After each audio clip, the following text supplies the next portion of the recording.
నమస్కారం వందే మాతరం మీడియాకి స్వాగతం. హెడ్లైన్ చూద్దాం. దేశవ్యాప్తంగా ఓటర్ల జాబితా సవరణకు ఈసీ శ్రీకారం. ఇవాళ సాయంత్రం కీలక ప్రెస్ మీట్. కర్నూలు ప్రమాదం కేసులో మృతదేహాల అప్పగింత పూర్తి. డిఎన్ఏ పరీక్షలతో మృతుల గుర్తింపు.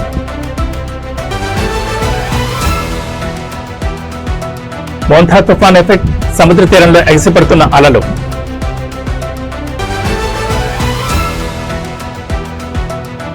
నవీన్ యాదవ్ గెలుపు ఖాయం. కుల సంఘాల మద్దతుపై ఎమ్మెల్యే రామ్మోహన్ రెడ్డి హర్షం.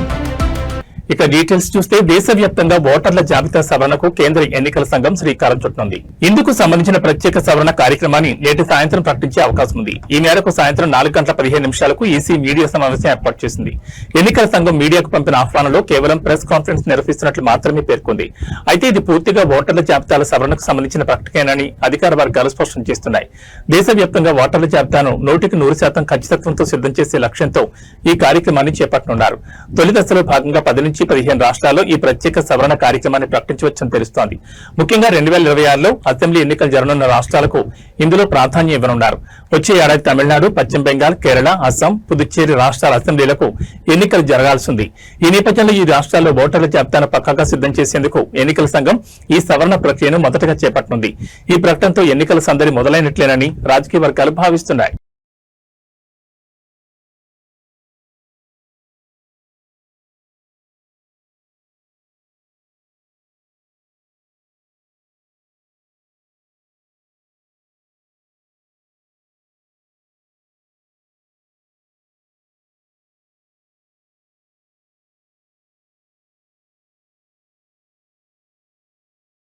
కర్నూలు బస్సు ప్రమాదం కేసులో గుర్తుపట్టలేనంత భయానక స్థితిలో మృతుల శరీరాలు దెబ్బతిన్నాయి. దీంతో వారిని గుర్తించడానికి డిఎన్ఏ పరీక్షలు చేయించడానికి ఆంధ్రప్రదేశ్ ప్రభుత్వం నిర్ణయించిన విషయం తెలిసిందే. డిఎన్ఏ పరీక్షలను నిర్వహించిన అనంతరం ఆదివారం మృతదేహాలను కుటుంబ సభ్యులు, బంధువులకు అప్పగించడం అధికారులు ప్రారంభించారు. సోమవారం నాటికి 19 మృతదేహాలను అప్పగించడం పూర్తి చేశారు. డిఎన్ఏ పరీక్షల ఆధారంగానే మృతులను గుర్తించి పార్థివ దేహాలను వారి కుటుంబ సభ్యులు, బంధువులకు అప్పచెప్పినట్లు అధికారులు తెలిపారు. అయితే కర్నూలులోనే అంత్యక్రియలు నిర్వహించాలని మృతుల కుటుంబ సభ్యులు కోరారు. దీంతో కర్నూలులోనే అంత్యక్రియలకు కావాల్సిన ఏర్పాట్లను అధికారులు చేశారు. బీహార్కు చెందిన ఓ మృతుడికి అంత్యక్రియలను ఇప్పటికే నిర్వహించగా తమిళనాడుకు చెందిన ప్రశాంత్ అంత్యక్రియలను నేడు నిర్వహించనున్నారు. ప్రశాంత్ కుటుంబ సభ్యుల వినతి మేరకు కర్నూలులో అంత్యక్రియలకు ఏర్పాట్లు చేసినట్లు అధికారులు తెలిపారు.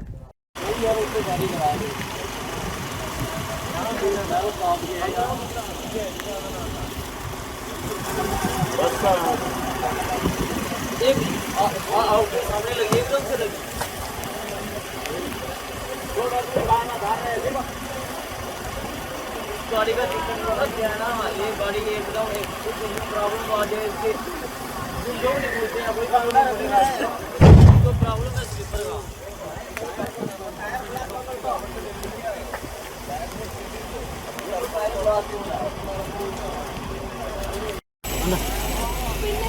अच्छा पैर की नहीं का अंदर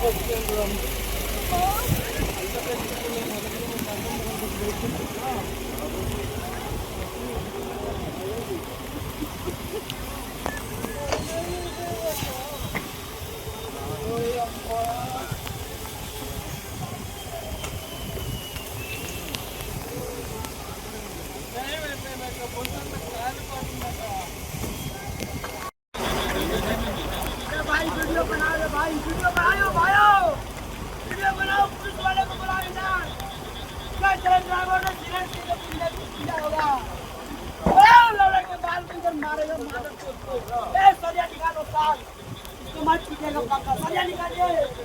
हम लोग का ये जान लेने वाला तो पक्का ये जान ले लो, इसको पता साथ नहीं आप लेने वाला गाड़ी नहीं निकालेगा।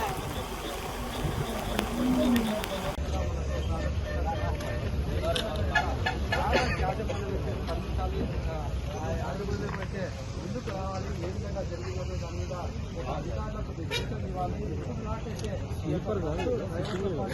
ఆంధ్రప్రదేశ్ రాష్ట్రంలో పలు చోట్ల భారీ వర్షాలు కురుస్తున్నాయి. మరోవైపు మోంతా తుఫాన్ దూసుకొస్తోంది. ఈ నేపథ్యంలో పలు జిల్లాల్లోని పాఠశాలలకు, కాలేజీలకు అధికారులు సెలవులు ప్రకటించారు.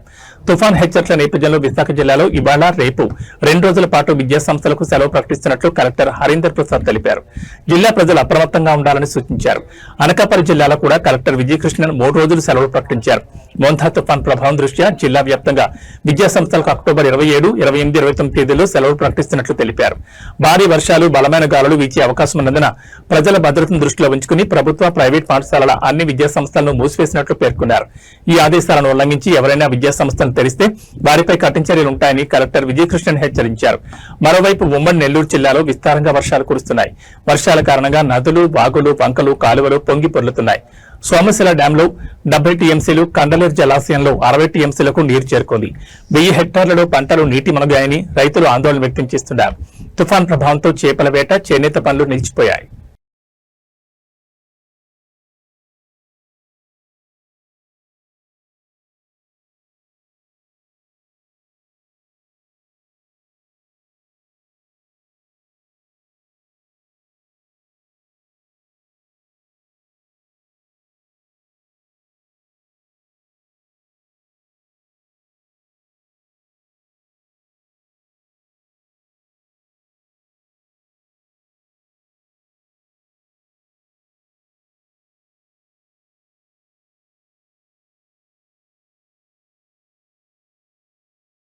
ఎంతో ప్రతిష్టాత్మకంగా హోరాహోరీగా జరిగిన హైదరాబాద్ ప్రెస్ క్లబ్ కార్యవర్గ ఎన్నికల్లో టీయూడబ్ల్యూజే మద్దతుతో పోటీ చేసిన ఫ్రెండ్స్ ప్యానెల్ అఖండ మెజార్టీతో ఘన విజయం సాధించింది.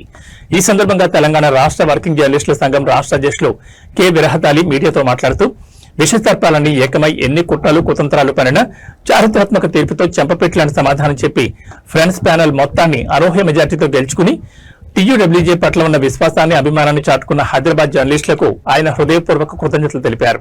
ప్రెస్ క్లబ్ సభ్యుల విశ్వాసాన్ని వమ్ము చేయకుండా వారి రుణాన్ని తీర్చుకోవడానికి నిరంతర కృషి చేస్తామని విరహతాలి భరోసా ఇచ్చారు.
జూబ్లీహిల్స్ ఉప ఎన్నికలో కాంగ్రెస్ పార్టీ అభ్యర్థి నవీన్ కుమార్ యాదవ్ కు మద్దతుగా జూబ్లీహిల్స్ లో కుల సంఘాలన్నీ మద్దతు తెలపడం చాలా సంతోషంగా ఉందని పరిగి ఎమ్మెల్యే డీసీసీ అధ్యక్షుడు టి రామ్మోహన్ రెడ్డి అన్నారు. జూబ్లీహిల్స్ ఎన్నికల ప్రచార కార్యక్రమంలో భాగంగా ఎన్నికల ప్రచారం నిర్వహించే ముందు శ్రీ వెంకటేశ్వర స్వామి దేవాలయంలో పక్కనే ఉన్న దర్గాను పూజించి ప్రత్యేక పూజలు, ప్రార్థనలు చేసి ప్రచార కార్యక్రమాన్ని ప్రారంభించారు. మంత్రి వివేక్ తో కలిసి జూబ్లీహిల్స్ లోని నాయకులతో, కార్యకర్తలతో, కాలనీ వాసులతో, ఆయా కుల సంఘాల నాయకులతో సమావేశాలు నిర్వహించి ప్రభుత్వం అమలు చేస్తున్న సంక్షేమ పథకాలు, బీసీ రిజర్వేషన్ల విషయంలో ప్రభుత్వం చిత్తశుద్దిగా ఉందన్న విషయాన్ని తెలియజేశారు. ఈరోజు జూబ్లీహిల్స్ ఎన్నికల ప్రచార కార్యక్రమంలో భాగంగా పరిగి నియోజకవర్గం నుంచి గౌరవ ముఖ్యమంత్రి రేవంత్ రెడ్డి గారు మరియు మహేష్ కుమార్ గౌడ్ గారు, మన పిసిసి అధ్యక్షులు, నన్ను ఎమ్మెల్యేగా ఇక్కడ 6 బూత్లకు ఇన్ఛార్జిగా నన్ను అపాయింట్మెంట్ చేసిన తర్వాత ఇక్కడ వచ్చేసి ఇక్కడ ఉన్నటువంటి ముఖ్యంగా బీసీ సంఘాల ఐక్య వేదిక అంటే సెంట్రల్ కమిటీ ఉంది ఇక్కడ ముద్రాజు, మున్నూరు కాపు, అదేవిధంగా గంగపుత్రులు, అన్ని సంఘాలు, మహిళా సంఘాలు, రజక సంఘాలు అన్ని కూడా కలిపి అన్ని కుల సంఘాలన్నీ కూడా కలిపి ఈరోజు కాంగ్రెస్ ప్రభుత్వం 42% రిజర్వేషన్ ఇస్తామని చెప్పి మన తెలంగాణ శాసనసభను చెప్పి గవర్నర్కు పంపించి కేంద్రం దాన్ని అమలు చేయని సందర్భం లోపల ఈరోజు బీసీ సంఘాల ఐక్య కార్యాచరణ సమితి అధ్యక్షుడు జాజిలా శ్రీనివాస్ కూడా స్టేట్మెంట్ ఇచ్చిండు. బీసీ సంఘాలన్నీ కూడా తెలంగాణ రాష్ట్ర వ్యాప్తంగా జూబ్లీహిల్స్ ఎన్నికల్లో ప్రచారం చేయాలని చెప్పి కూడా ఈరోజు అన్ని పత్రికల్లో కూడా స్టేట్మెంట్ ఇవ్వడం జరిగింది. దానికి స్పందనగా కుల సంఘాలన్నీ కూడా ఈరోజు జూబ్లీహిల్స్ నియోజకవర్గంలో కాంగ్రెస్ పార్టీకి మద్దతు తెలపడం చాలా సంతోషంగా ఉంది. ఎందుకంటే కాంగ్రెస్ పార్టీ మన దేశానికి స్వాతంత్రం ఇచ్చింది, తెలంగాణ రాష్ట్రాన్ని ఇచ్చింది.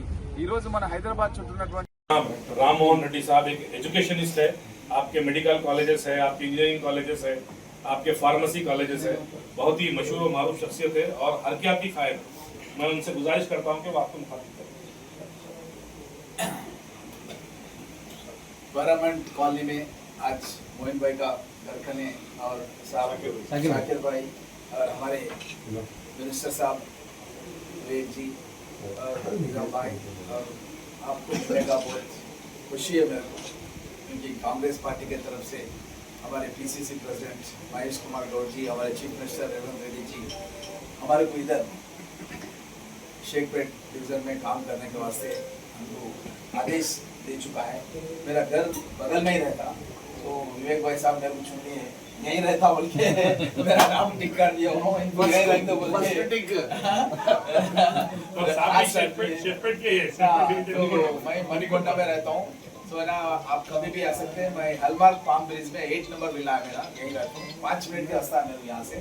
तो कभी भी कुछ भी काम है आप आ सकते हैं। जैसा निजाम भाई बोले, मेरा मेडिकल कॉलेज पटनचेरू में है और 1000 बेड की हॉस्पिटल है, ट्रीटमेंट आज चलते रहते हैं। कोई गरीब लोगों को ट्रीटमेंट चाहिए, कुछ भी है फ्री में ट्रीटमेंट करेंगे।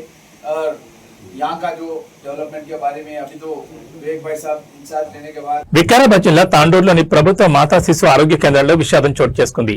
బంటారం మండలం ఎన్నారం గ్రామానికి చెందిన రజిత అనే బాలింత ఆసుపత్రిలో మృతి చెందింది. నిన్న మధ్యాహ్నం ఆసుపత్రిలో డెలివరీ కోసం చేరిన రజిత పాపకు జన్మనిచ్చింది. అయితే రాత్రికి ఆమె మృతి చెందింది. రజిత మృతికి వైద్యుల నిర్లక్ష్యమే కారణమని ఆరోపిస్తూ మృతురాలి భర్త ఆనంద్ మరియు ఇతర కుటుంబ సభ్యులు ఆసుపత్రి ఎదుట తీవ్ర ఆందోళన వ్యక్తం చేశారు. వైద్యులపై చర్యలు తీసుకోవాలని వారు డిమాండ్ చేశారు.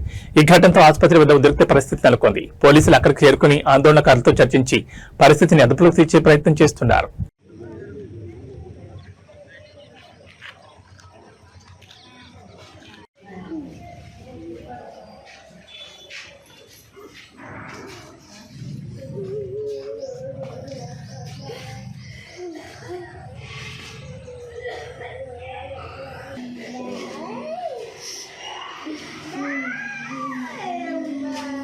వచ్చి జాయిన్ అయినాం. పేరు విలేజ్ అమ్మాయి ఫుట్బాల్ మండల్ ఎన్నారం గ్రామం. ఆనంద్ నా పేరు, మా భార్య పేరు రజిత. ఇక నిన్న 11 గంటలకు డెలివరీ అయింది. అంతా మంచిగా ఉన్నది, పాప మంచిగా ఉన్నది, అంతా మంచిగా ఉన్నది. ఇక లోపలికి తీసుకొని చేసారు. నైటు 12 గంటలకు ఇంజక్షన్ ఇచ్చిన తర్వాత ఏమైందో ఏమో 20 మినిట్స్లో చనిపోయినాక వచ్చిర్రు వాళ్ళు. మళ్ళీ వేరే వాళ్ళు చెప్తేనే వచ్చారు, లేకపోతే వాళ్ళ అబ్జర్వేషన్లు ఎవరు లేరు, అసలు డాక్టర్లు లేరు, నర్సులు లేరు, ఎవరు లేరు. అంటే ఎందుకు చనిపోయిందన్న విషయం చెప్పారు వాళ్ళు. ఎందుకు చనిపోయిందని అంటే పిడుసు రావచ్చు అని అంటున్నారు, కానీ కన్ఫర్మ్ ఏం లేదు. పిడుసు రావచ్చు, ఒకటి నోస్ నుంచి బ్లడ్ వచ్చింది. ఎందువల్ల చనిపోయింది ఏంది తెలియదు. మీరేమనుకుంటున్నారు మరి? ఎట్లా మేము ఆ ఇంజక్షన్ వల్లనే వీళ్ళు పట్టించుకోకనే అసలు చనిపోయింది. అసలు 12 గంటలకు బేబీకి పాలిచ్చింది. వాళ్ళు 12 గంటలకు వచ్చినప్పుడు ఏమన్నా తినిపిండి అట్టగా తినిపించలేదు. మళ్ళీ ఏమన్నా అయితే మళ్ళీ ఇట్లా అని పొద్దున్న తినిపిస్తే వస్తుంది అన్నట్లా తినిపించలేదు, ఏం తాపలేదు. మెదక్ జిల్లా కొల్చారం సమీపంలోని అటవీ ప్రాంతంలో ఘోర రోడ్డు ప్రమాదం జరిగింది. వేగంగా వస్తున్న ఒక బస్సు అదుపు తప్పి గొర్రెల మందను ఢీకొట్టింది. ఈ ఘటనలో 20కి పైగా గొర్రెలు అక్కడికక్కడే మృతి చెందాయి. అటవీ ప్రాంతంలో ఉన్న మలుపు వద్ద బస్సు అతివేగంగా ఉండడం వల్లే అదుపు తప్పిందని ప్రాథమికంగా తెలుస్తోంది. బస్సు డ్రైవర్ నిర్లక్ష్యం వల్లనే ఈ ప్రమాదం జరిగిందని బస్సులోని ప్రయాణికులు తీవ్ర ఆరోపణలు చేశారు. ఈ ప్రమాదం కారణంగా గొర్రెల కాపర్లు తీవ్రంగా నష్టపోయారు. పోలీసులు ఘటనా స్థలానికి చేరుకుని వివరాలు సేకరిస్తున్నారు.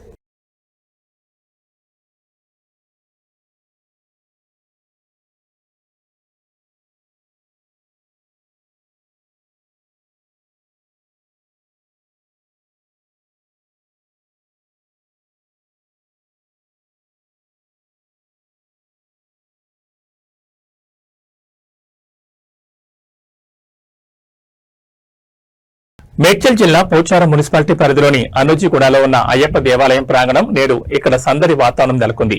నీలిమ హాస్పిటల్స్ జోడిమెట్ల వారి ఆధ్వర్యంలో ఇక్కడ భారీ ఉచిత వైద్య సేవలు నిర్వహించారు. ఈ శిబిరంలో దాదాపు 500 మంది రిజిస్ట్రేషన్ చేయించుకుని వైద్య సేవలను వినియోగించుకున్నారు. నిర్వాహకులు తెలిపిన వివరాల ప్రకారం ఈ క్యాంపులో అన్ని రకాల వైద్య సేవలు ఉచితంగా అందించారు.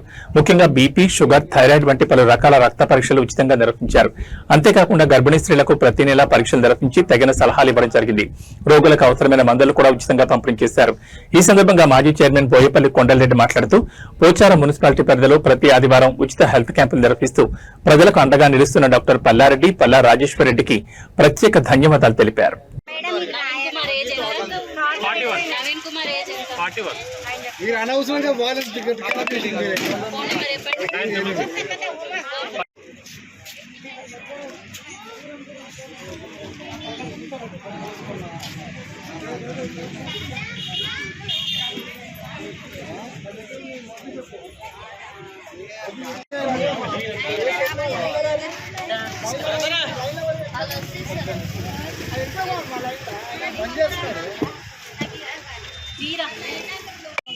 లేదమ్మా అయిపోయింది. పొద్దు నుంచి ముగ్గురున్నా మీతో పాటు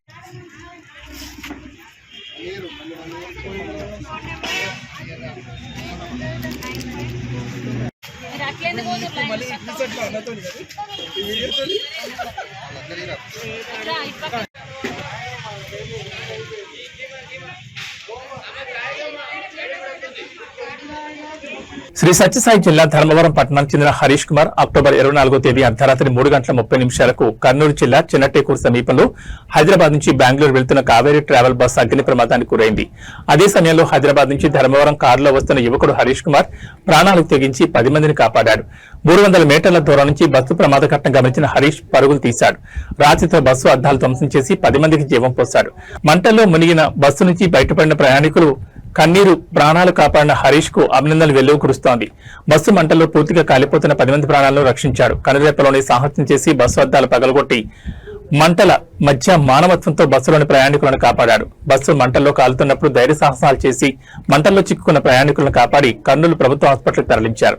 హరీష్ చేసిన సాహసం ఇప్పుడు అందరికీ స్ఫూర్తిదాయకం. వైద్య ఆరోగ్య శాఖ మంత్రి సత్యకుమార్ యాదవ్ చేతుల మీదుగా సన్మానం అందుకోబోతున్నారు. నమస్కారం, నా పేరు హరీష్ కుమార్. నేను నా ఫ్రెండ్స్ మణిదీప్, జ్ఞానేంద్ర, వంశీ అని నలుగురు హైదరాబాద్కి వెళ్ళాం పని మీద. వాళ్ళ నా friend Manideep office Hyderabad. So తన కోసం మన హైదరాబాద్కి బస్కి వెళ్దామని. యాక్చువల్లీ బస్సు వద్దురా, నాకు ఎందుకు రిస్క్, నేను రాను, వెళ్దాం, ఇప్పుడు పోవడానికి అంత ఖర్చు అవుతుంది, నలుగురు కట్టి సరే కార్కి వెళ్దామని చెప్పి కారు తీసాము. సో రిటర్న్లో మేము అక్కడ 9:30కి స్టార్ట్ అయ్యాము హైదరాబాద్లో, మాదాపూర్లో. రిటర్న్లో వస్తూ కర్నూలు దగ్గర మేము ఒక 1 అవర్ బ్రేక్ తీసుకున్నాం. 1 అవర్ దాదాపు బ్రేక్ తీసుకున్నాం అనమాట, లంచ్కి అన్నిటికీ కలిపి అందువేలో. సో కర్నూలు దాటంగానే వర్షం స్టార్ట్ అయిపోయింది, చాలా వర్షం పడింది. అసలు రోడ్ విజిబిలిటీ లేదు, తక్కువ ఉంది. సో నాకు ఎందుకో నేను మామూలుగా వెహికల్ టు వెహికల్ ఒక 1 కిలోమీటర్ గ్యాప్ పెట్టుకుంటాం రోడ్ విజిబిలిటీ తక్కువ ఉంటాయి. సో 1 కిలోమీటర్కి మా ఫ్రెండ్స్ అప్పుడే 10 నిమిషాల కిందటే మేము టీ బ్రేక్ ఆపాం కాబట్టి బండి స్లోగా వెళ్తున్నాం. సరే ఏముంది అర్జెంట్ అన్నట్టు స్లోగా వెళ్తూ మాట్లాడుతుంటూ వస్తున్నాము. మా ఫ్రెండ్ చెప్పాడనమాట, అరే బస్సు ఏదో ఆగినట్టుంది, స్లో పో అన్నాడు.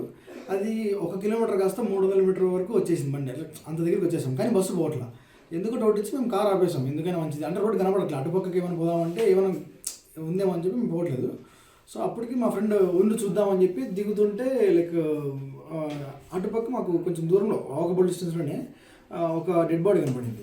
సో ఏంటి బాడీ అని చూస్తే మేమేమనుకున్నాం, ఫస్ట్ బస్సులో నుంచి కింద పడ్డాడేమో అనుకున్నాం. బస్సులో నుంచి కింద పడ్డామో, సరే బస్సులో చెప్తామని వెళ్తున్నాం. అప్పటికే ఆ అబ్బాయి చనిపోయాడంట. మా ఫ్రెండ్ చూసి సరే చనిపోయాడు లేడని చూసి బస్సు వాళ్ళకి చెప్తామని కొంచెం పరిగెడుతున్నా. అప్పటికే నేను కొంచెం దగ్గరికి వెళ్ళగానే లైటింగ్ అని కనబడింది కానీ మంటల లైటింగ్ అని అనుకోలేదు నేను. యాక్చువల్లీ ఏంటంటే ఎల్లో బస్కు ఉంటుంది, ఎల్లో లైట్స్ పవర్ ఎక్కువ ఉంటుంది కాబట్టి నేను ఆ లైట్స్ ఈ వర్షం మీద కూడా ఎగురుతున్నాయి లైక్ ఆ చినుకులు అంతా. సో ఆ లైటింగ్ అలా ఉంది అనుకున్నా, కానీ ఇంకొంచెం దగ్గరికి చూస్తే మంటలు వస్తున్నాయి అప్పటికే. సో ఎక్కడ బస్సు కింద నుంచి మొదటి భాగం ఫ్రంట్ భాగం డ్రైవర్ క్యాబిన్ అని అనుకుంటున్నాయి. డ్రైవర్ మనం కాలిపోతున్నా అక్కడ చూస్తే డ్రైవర్ అక్కడ ఎవరు లేరు, దూరం చూసినా అక్కడ ఎవరు లేరు. సరే ఓపెన్ చేద్దామని చూసాం కానీ బట్ అప్పటికే మంటలు వచ్చేసి అది ఇంకోటి ఆ బస్కి వచ్చి బయట నుంచి డోర్ తీయడానికి ఏం లేదు, లోపల నుంచి తీయాలి, బటన్ కొడితేనే ఓపెన్ అయ్యేలాగా సిస్టమ్ అది. సో బటన్స్ అన్ని స్టీరింగ్ మొత్తం అక్కడంతా కాలిపోతుంది అప్పటికే మొత్తం అంతా. సో బస్సుకి అప్పుడు పొగలంటే బస్సులన్నీ వచ్చేసి నా కారు గుర్తుపట్టలేవు ఎక్కడ ఉందనేది. సో అప్పటికే సిచ్యువేషన్ చేసి దాటిపోయింది. ఈ గ్లాస్ ఎవడైతే నా ఫ్రెండ్ అందరం కలిసి పగలగొట్టామో మేము నలుగురున్నాం, మేము నాతో పాటు ఇంకో ముగ్గురు ఉండేవాళ్ళు నా ఫ్రెండ్స్. సో వాళ్ళు కూడా అటుపక్క ఎవరో దుంకేశారు అప్పటికే, ఆ పాపను ఎవరో పట్టుకున్నారు, మా ఫ్రెండ్స్ పట్టుకున్నారు. సో వాళ్ళందరినీ రోడ్ షిఫ్ట్ చేయించాము అటుపక్కకి. అంటే ఇటుపక్క బస్సెస్ వెహికల్స్ వచ్చేసారి పెడతాం ఆ టెన్షన్తో మేము అటుపక్కకి తీసుకెళ్ళాం. అప్పటికి మంటలు చూసి అటుపక్క ఫ్రంట్ భాగం కాలుతుంది కాబట్టి అటుపక్క వచ్చే వెహికల్స్ అని ఆపేసి ఏం జరుగుతుందని ఆపేసి. సో అటుపక్క ట్రాఫిక్ లేదు, సో మేమంతా షిఫ్ట్ చేసాం అనమాట. ఈ సిచ్యువేషన్లో అప్పటికి కిలోమీటర్ల వరకు బ్లాక్ అయిపోయింది రోడ్డు. సో ఈ మన సైడ్ ఈ సైడ్ రావాల్సిన వెహికల్స్ కూడా రైట్ సైడ్లో రాంగ్ రూట్లోకి వచ్చేసి. సో అప్పటికే ట్రాఫిక్ అంతా నిండిపోయింది, మస్తు అయిపోయింది ట్రాఫిక్ అంతా. సో నేను వెంటనే అప్పటికే నేను జాకీ కోసం వెళ్ళినప్పటికీ బస్సు బ్లాస్ట్ అయిపోయింది, ఎక్కడ ఇన్సైడ్ బ్లాస్ట్ అయింది, బస్సు లోపల బ్లాస్ట్ అయింది. బస్సు లోపల బ్లాస్ట్ అవ్వడం వల్ల నేను లోపల అరుపులు వినపడతానే కానీ అది కాపాడమని అరుపులో లేకపోతే కాలిపోతున్న అరుపులో నాకు అర్థం కావట్లేదు. బస్సు ఆ సౌండ్ కన్నా ఈ మంట సౌండ్ ఎక్కువ అయిపోయింది నాకు. సో నేను దగ్గరికి పోవడం కాకుండా ఐలోపు ఎవరైనా అంబులెన్స్కి ఫోన్ చేశారని గట్టిగా అరిచినా ఎవరైనా చేశారంటే ఎవరు పలకలేదు వెహికల్స్. అంటే కిలోమీటర్ వరకు ఆగిపోయింది ఇటువైపు కూడా, ఎవరు అడ్డం తీయలేకపోతున్నారు. కానీ చాలా కొన్ని వెహికల్స్ చిన్న వెహికల్స్ అన్ని పక్క చెట్లలోకి మళ్ళీ ఇచ్చేసాము. ఈ గ్యాప్లో అటుపక్క ఉండే వెహికల్ అప్పటికే కరెక్ట్ ఆ టైంలో హైమారెడ్డి అనే లేడీ వచ్చింది. సో ఆమె అప్పుడు వాళ్ళ కార్స్ కొన్ని క్లియర్ చేసి బస్సులని అవన్నీ ట్రక్కులు కొంచెం ముందుకు పంపించేసి ఆ ఒక వెహికల్ ముందుకు పిలిచామన్నమాట. ఆ వెహికల్ ముందుకు వస్తే దాంట్లో ఇద్దరు ఉన్నారు దాంట్లో. సో ఆయన ఎవరు అదే ఇట్లా ఆంజనేయ సంకల్పది అది డ్రెస్ అది వేసుకున్నాడు ఆయన. సో నాకు గుర్తులేదు, మళ్ళీ చూసి చెప్తున్నాను నేను. ఆయన్ని అడిగాము, ఇట్లా మా ఫ్రెండ్స్ అడిగారండి ఇట్లా పిలిచబోతారా అంటే సరే మనం పిలిచిపోయారు. ఒక చిన్న బాబు బేబీను వాళ్ళ మదర్ని ఇంకొక ఇద్దరిని. ఆ ఇద్దరు ఒక జెట్ బయటకు వెళ్తున్నాయి, అంటే బయట అద్దాలన్నీ వగులుతున్నాయి, అద్దాలు పగిలి వీళ్ళు మీకు పంపిస్తాను అన్నీ దగ్గర ఉన్నాయి. సో ఇంకా ఎవరు ధైర్యం చేయలేదు. ఒకవేళ నేను వెళ్దామన్నా ముందు సైడ్ నుంచి వెళ్ళి ఏమో చేద్దామన్నా కూడా మా ఫ్రెండ్స్ ఎవరు నన్ను పంపిణీ కాలేకపోద్దు. ఇప్పుడు ఫైర్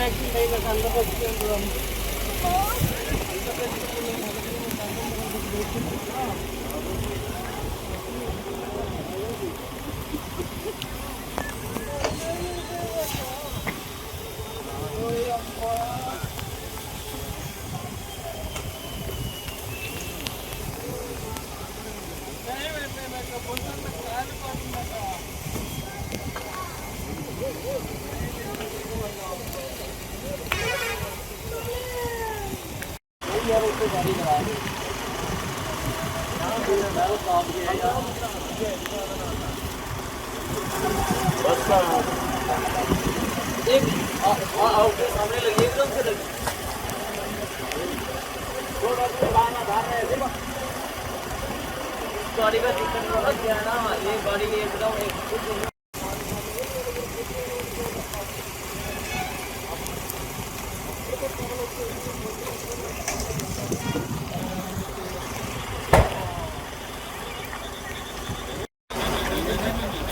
भाई वीडियो बना लो, भाई वीडियो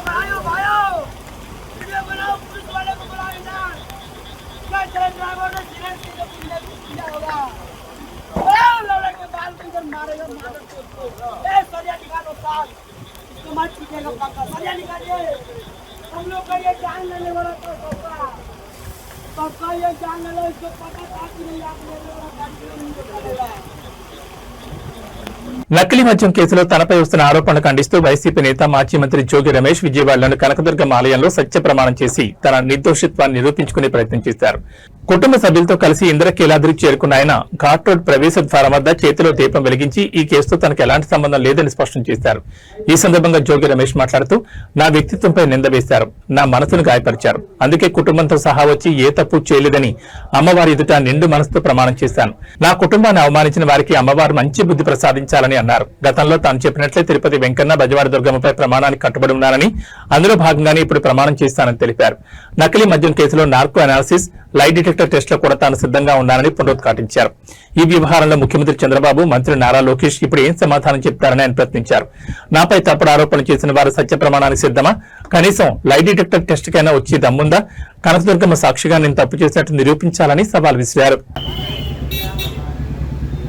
వేడుకొండల సాక్షిగా తిరుమల రామారెడ్డిగా అమ్మ కనకదుర్గమ్మ దగ్గర రామారెడ్డిగా లేదు కాకపోవడంటే మీ ఇంటికి వస్తానని చెప్పా, లేదు అంటే లైవ్ డిటెక్టర్ టెస్ట్ రెడీ అని చెప్పేసా, లేదు అంటే నార్కో ఎనాలిసిస్ టెస్ట్ అయినా రెడీ అని చెప్పేసా. ఈరోజు దేనికి కూడా స్పందన లేని ఈ ముఖ్యమంత్రికి కొడుకు మీరు చూశారు. వీళ్ళే కాదు, ఈ శాఖ మంత్రి వచ్చిన, ఏది ఎక్సైజ్ శాఖ మంత్రి వచ్చిన, చిక్కు అధికారులు వచ్చిన ప్రమాణం చేయడానికి జోగి రమేష్ ఎప్పుడైనా సిద్ధంగా ఉన్నాడు అని చెప్పేసి అమ్మవారి సాక్షి. ఏ తప్పు చేయని జోగి రమేష్ని నిందల పాలు చేశారు. మీరే వచ్చి అమ్మవారి సాక్షిగా జోగి రమేష్ మీద మేము తప్పుడు మాటలు మాట్లాడామని చెప్పమని చెప్పేసి మీడియా మిత్రుల సాక్షిగా అడుగుతా ఉన్నా. నేను అమ్మవారి ఎదుట ప్రమాణం చేసి మీడియా మిత్రుల సాక్షిగా రాష్ట్ర ప్రజలందరికీ కూడా నేను జోగి రమేష్ నిబద్ధత, విలువలు, విశ్వసనీయత, నా హృదయాన్ని గాయపరిచిన వ్యక్తులని అమ్మవారు వారికి మొట్టికాయలు వేసి వారికి ఇటువంటి తప్పుడు ప్రచారాలు చేయొద్దని చెప్పేసి మీడియా మిత్రుల ద్వారా విజ్ఞప్తి చేస్తూ మీ అందరూ కూడా నా భావాన్ని, నా హృదయాన్ని ఒక్కసారి రాష్ట్ర ప్రజలకి తెలియజెప్పాలని చెప్పేసి ఈ ప్రభుత్వాన్ని పాలించే ముఖ్యమంత్రి చంద్రబాబు, ముఖ్యమంత్రి తనయుడు లోకేష్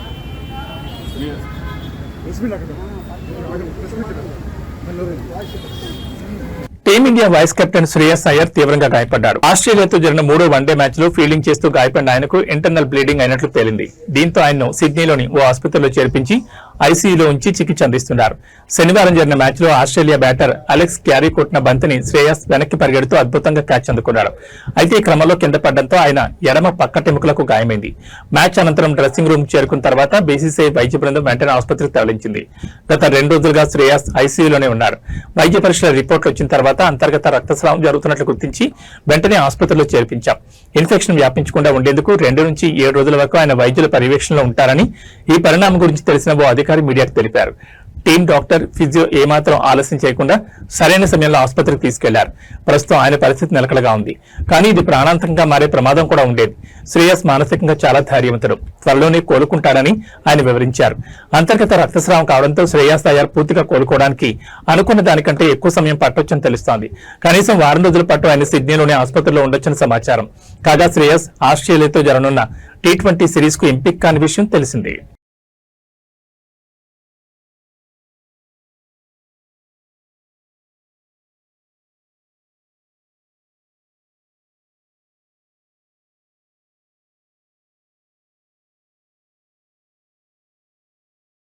ఇవి బులెటిన్ విశేషాలు. మరో బులెటిన్లో మళ్ళీ కలుసుకుందాం. నమస్కారం.